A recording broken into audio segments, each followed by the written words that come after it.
Welcome folks to the deserts of South Georgia. It's like 1,000,000 degrees. I'm going back down in here to the 44 after my man, Wishbone. He has not showed up on that camera that I hung a few weeks ago. Really nothing has showed up on that camera that I hung a few weeks ago. So I'm gonna actually go right into the heart of this place, right into the middle of it. There's one spot that I'm gonna show you. It's a pretty cool little spot. One little spot that I burned back in March.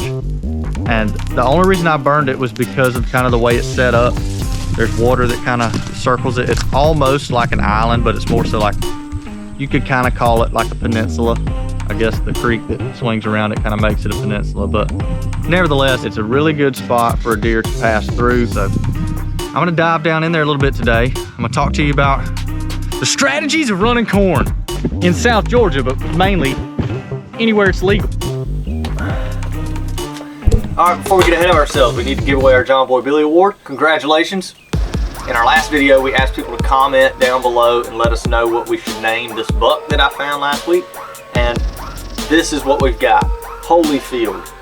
You notice he's got a big chunk kind of missing out of his his left ear, and that dubs him the name Holyfield. If you haven't already, go ahead, comment down below for your chance to win our next John Boy Billy Award. Now, we're gonna talk real quick some strategies of pulling corn, obviously. Something that you'll notice about us is that we pour a lot of corn in the woods. We're not pouring a lot of corn on fields. We're actually not even really hunting a lot of fields. We are deep down in there with them. If you think about a piece of property that's got bedding and then maybe a little tiny kill plot planted in between a big field, then you would hopefully have that deer going from bedding to kill plot to big field. And we're kind of looking at that from a big woods perspective of bedding, corn pile, open acorn flat that deer's feeding in throughout the night. If you're pouring corn mainly just on fields, then we highly encourage you to get down in the woods. You're really gonna do yourself better if you get down in the woods and start pouring that corn out. You're gonna find some bigger deer. You're gonna find some better deer.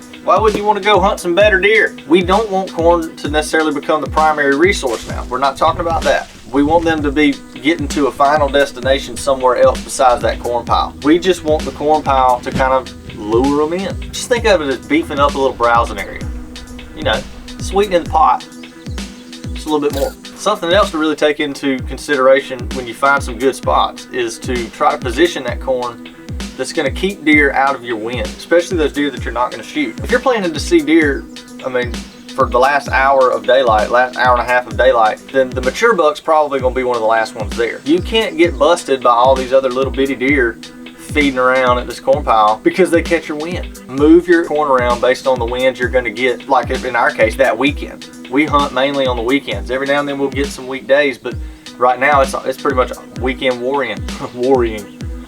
It's the weekend war. And if you're in a similar situation where you've only got, specific days or a few days throughout the year that you can hunt, you've got to do yourself a favor and keep those deer out of your wind. You got to keep them from busting you, man.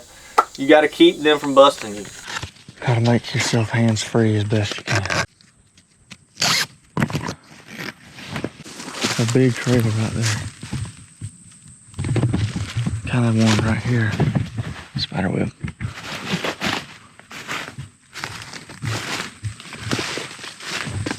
Big trail right there. Going out.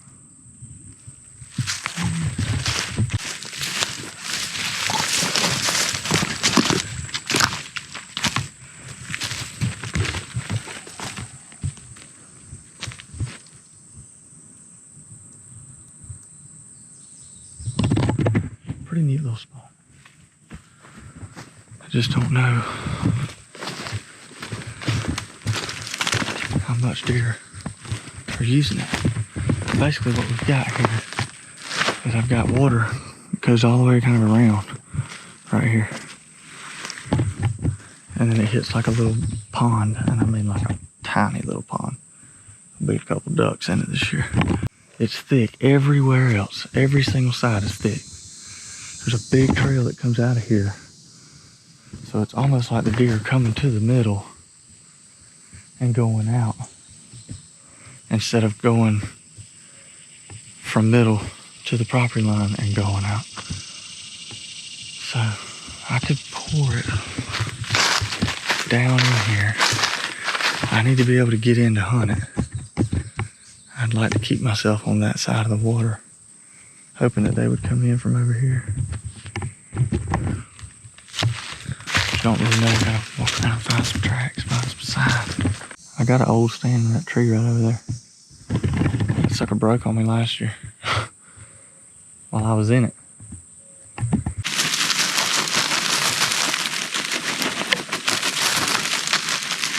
Put camera here, shoot here.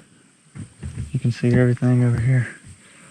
And you should be able to tell if they're coming in from that direction. It's really the only direction they can come from. They could bed over there, but I think they're down there. Change of plans, we're gonna go right here. In this tree here, with a little slant, shooting down. And that way we can see everything. We should be able to see exactly where they're coming from. And because that other tree's got too many knots on it. All right, so while I'm waiting on this camera to ding and let me know that it's taking the right picture, something that Myrick, my buddy in Alabama, always told me is that you've got to use corn, you've got to use feed or bait, whatever it is. You've got to use that stuff to make a good spot better rather than trying to make a bad spot good.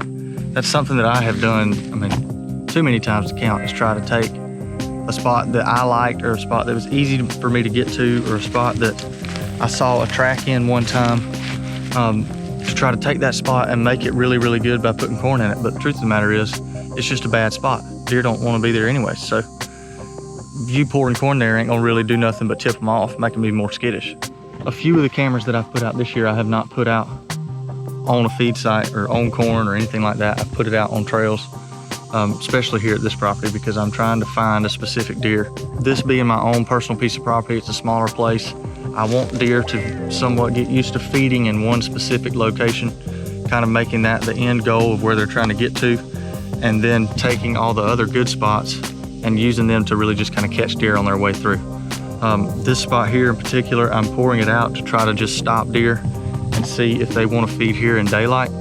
My feeder is only 100 yards up the hill, 150 yards up the hill, but it's all about the location of the spot. Is the spot a good spot? This spot is a good spot mainly because it's got a big, somewhat of a dam here that's kind of blocking all that water from that pond. It falls down the hill pretty good. You've got a creek that runs right here. Obviously the trail parallels that creek like you'll typically see just about everywhere. Old clear cut back here that's on its way to getting thicker than it needs to. And then we've got some mixed hardwoods over here. Leads out to a gas line, then it goes into more mixed hardwoods, and then it hits another clear cut. But I mean, right here is a bunch of edge, a lot of trails that's coming through here that's kind of all stopping in this one spot and then hitting the main trail that goes that way. So I'm gonna turn this camera on and I'm gonna get out of here and leave these mosquitoes with it because they're about to take me off. We appreciate you guys tuning in. Hopefully you learned a little something here.